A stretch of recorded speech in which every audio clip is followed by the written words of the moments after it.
Oscar Wilde wrote a wonderful little cautionary tale about some fireworks that were about to be set off for a royal wedding. The fireworks actually have most of the speaking parts in the story, although a few living creatures show up at the duck ponds near the end. A rambling conversation about the wideness of the world and the death of romance commences between the Roman candle and the Catherine wheel, and a firecracker called a squib holds forth on the way travel broadens the mind and does away with our prejudices. And then, with a bid for attention in the form of a sharp, dry cough, the remarkable Rocket makes his entrance. He's actually the character for whom the whole story is named. Now, this Rocket is remarkable, we soon learn, by his own estimation, as he thinks the royal wedding is actually an occasion to celebrate the day of his own explosion, not the other way around. And what he hates more than anything is when attention gets paid to anyone besides himself. It's a terrific premise, isn't it? Some fireworks see their purpose as to celebrate others. One, at least, thinks he's literally made to draw attention to himself. He's reveling in the oohs and the ahs he will one day attract. Well, Oscar Wilde's remarkable Rocket is delightfully unsubtle in his need for attention. When he loses his train of thought in one conversation, he asks, "Now, what was I saying?" "You were talking about yourself," replies the Roman candle. "Of course, I knew I was discussing some interesting subject when I was so rudely interrupted." A little later, the firecracker says she's laughing because she's happy, and the Rocket says, "That's a very selfish reason.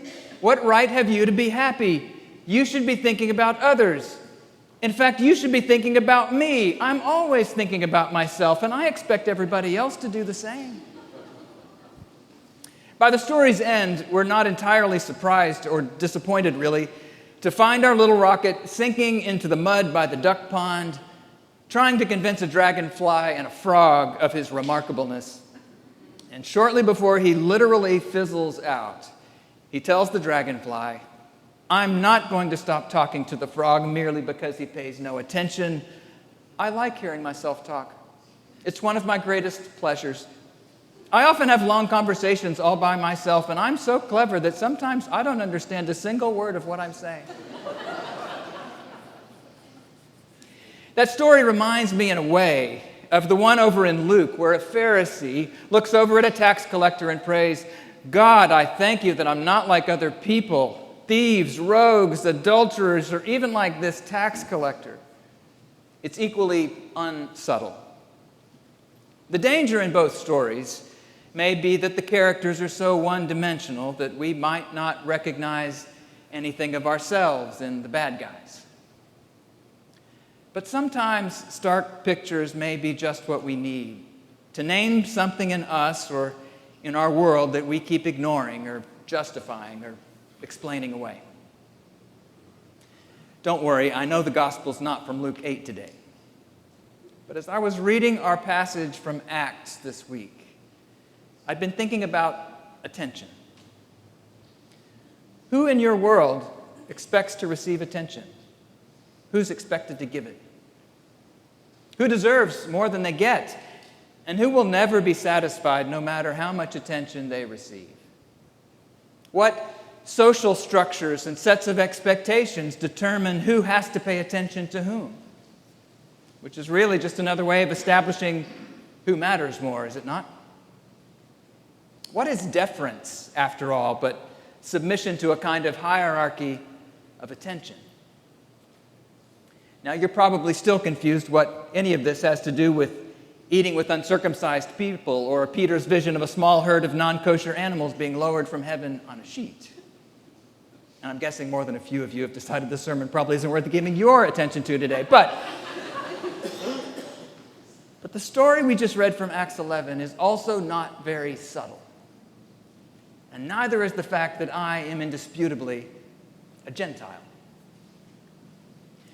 Now, if you happen to be a Gentile too, I want you to sit with this simple, obvious, difficult fact for just a minute. Christians are so used to aligning ourselves with the insiders in the Bible stories, right? And a lot of us Christians are wealthy and powerful in this particular time and place. But the primary kind of attention Jesus' disciples would have been used to paying to the likes of us was suspicion. We're the ones it was hard for the first Jewish Christians to wrap their minds around including. We're the foreign ones. We're the unclean ones. Another way a modern Gentile Christian can distort the New Testament is to think that those Jews were just dying to be delivered from the constraints of the law. I would think Peter'd be thrilled to suddenly get to attend the Memphis in May barbecue contest, but that's probably just a measure of how disconnected I am from this story by virtue of the culture I've been formed in. Read the story again. Peter doesn't feel liberated. He's a little terrified. He's a little disgusted by the vision. He says he's never let anything profane or unclean enter his mouth. I'm guessing that on a gut level, having all foods be declared clean to Peter was about what it would be like for you and me to be told it's now perfectly fine to eat horse meat. Now I've got your attention, don't I? I'm actually not just being cute. If you can stomach it, endure this little thought experiment for another minute. Being the open, inclusive, welcoming folks we try to be at Calvary, let's imagine someone from a faraway country joining Calvary and showing up at the next potluck dinner with a pot of roast horse.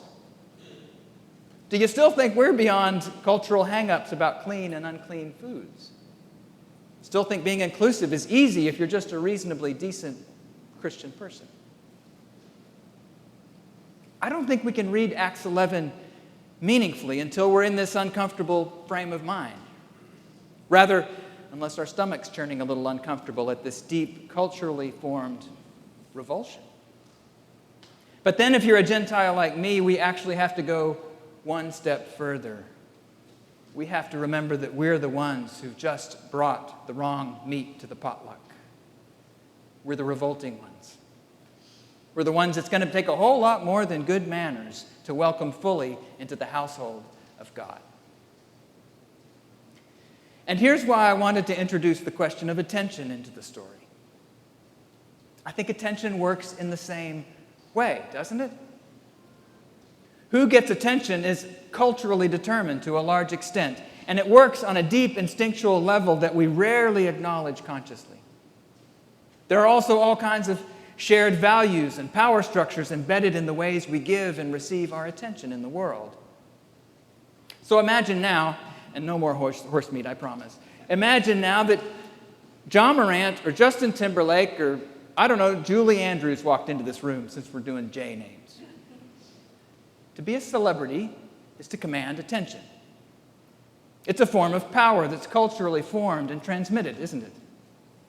And even with no formal rules about how deference should be paid by the likes of us to the likes of them, we'd pay them plenty of it, if only by trying our best not to stare at them for the rest of the service.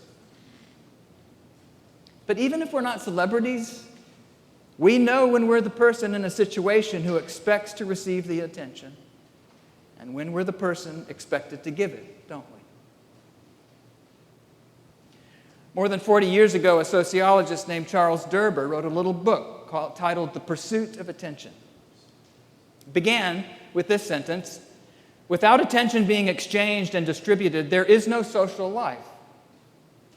Oscar Wilde's remarkable Rocket mocked the absurd ways attention was exchanged in the late 19th century English aristocracy.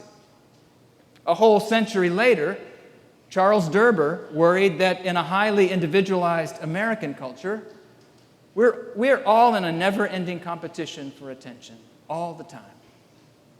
And remember, this was still a few decades before the invention of stuff like Facebook and reality television. So Derber's researchers observed countless hours of ordinary human interactions. In most ways, their findings were anything but surprising. They found that children were expected to pay attention to elders in ways that elders were not obliged to pay attention to children.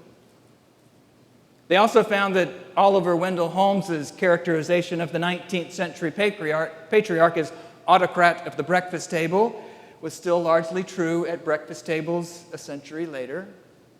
Fathers had the most latitude in deciding when and to whom they would pay attention. But they also noted that in praising women for higher levels of attention that they tend to pay in relationships compared to men, an implicit power imbalance is being sustained, probably even strengthened. Remember, the ones least obligated to pay the attention and who most expect to receive it are almost always the most powerful ones in any social interaction. Okay, that's probably more than enough 40-year-old sociology filtered through one preacher's murky understanding of it. But how many times did Jesus tell a parable or give a teaching to a powerful person in terms of wealth or influence or religious authority that exposed how the world pays attention and deference in ways that had absolutely nothing to do with the ways of God? How many times did Jesus disrupt those unspoken agreements on behalf of the first ones to be ignored or dismissed? To whom and to what do you pay your attention? From whom do you expect attention to be paid to you? What happens when you don't receive it? Maybe for you, as for me, the answers to these questions expose how we are not being formed in this culture in anything like the way of Jesus. We're being formed maybe as remarkable rockets, competing for attention first and foremost for ourselves.